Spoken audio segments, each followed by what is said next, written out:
Hi everyone, today I'm going to be talking about sleep disorders. But before I do that, I'm just going to give you an update on my immunology story sort of thing. So now that I've had my second infusion,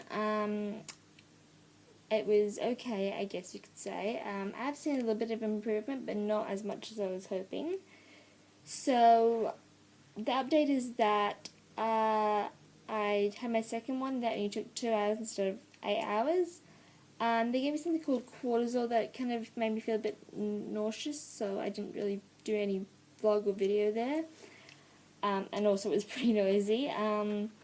Some of the symptoms, or I guess concerns that I had after the first infusion was that I had a blood nose, headaches and dizziness, and quite a bit of nausea, but they said that's all normal.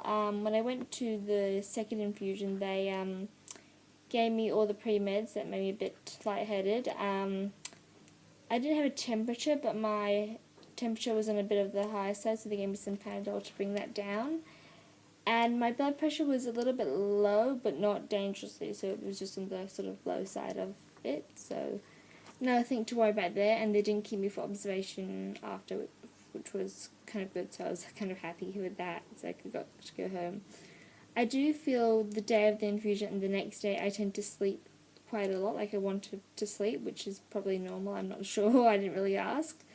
But I do have a kind of consult sort of thing on the 17th of December, I think, it's next month anyways, to kind of go over how I'm going with the plan. 1 second.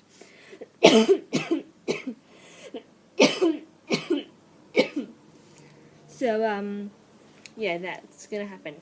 Now on to sleep disorders. Sleep disorders, the one that I have is called delayed phase sleep disorder, and it is more common in shift workers. Now, I've never worked a shift a day in my life. I'm an all 9 to 5 person, I only do 9 to 5 jobs.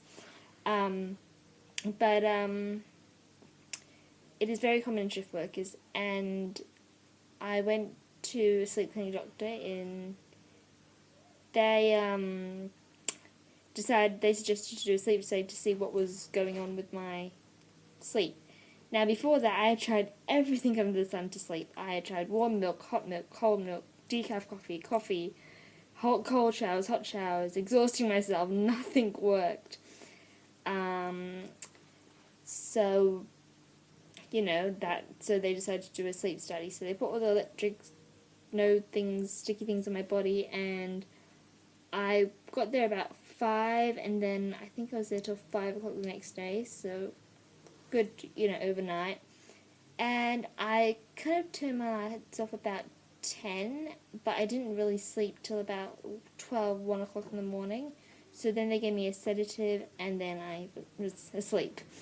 And they found out I had delayed phase sleep disorder. So basically what the umbrella sort of thing of the disorder is that your internal body clock shifts. So when it's 5 o'clock in the morning, your body thinks it's 10 o'clock at night. So what happened to me was I would go to bed at 10, but I wouldn't sleep till 5 o'clock in the morning. Then I'd get up at 7 and then come back home, and then I would sleep in the afternoon. That's probably my fault, but I couldn't help it. I needed to sleep. If I didn't sleep, I would not be able. I couldn't keep my eyes open. I was so tired. So that happened. So after I got the results and everything, the doctor prescribed me something called Circadin, and Circadin worked for about 8 months, and then my body got immune to it, so it would stop working, and that was like the worst thing that could happen. So I went on to this other one called Melocet, which was a little bit of a higher dosage. Circadin was 2 and Melocet was 3 milligrams. So it was I'm still on Melocet now. I've been on Melocet for now about 4 years, and it's working absolutely wonders for me. Sometimes I take 2 Melocet pills, 6 milligrams, and just if I have a big day the next day or something like that, just to make sure I get to sleep on time. But other than that, it's basically what it is. There's no really kind of a diagnosis behind it. It's not related to any problems per se, if you know what I mean. It's not related to myotonic dystrophy or that sort of thing. It's more just a fatigued sort of sleep problem, I guess you could say.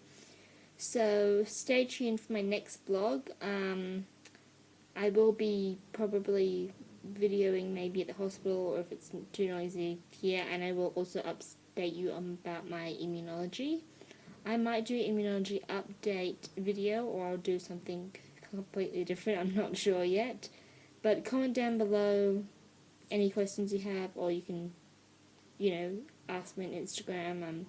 They're waiting for your messages. Sorry, my dog's barking. Sorry. And I'll see you later. Bye.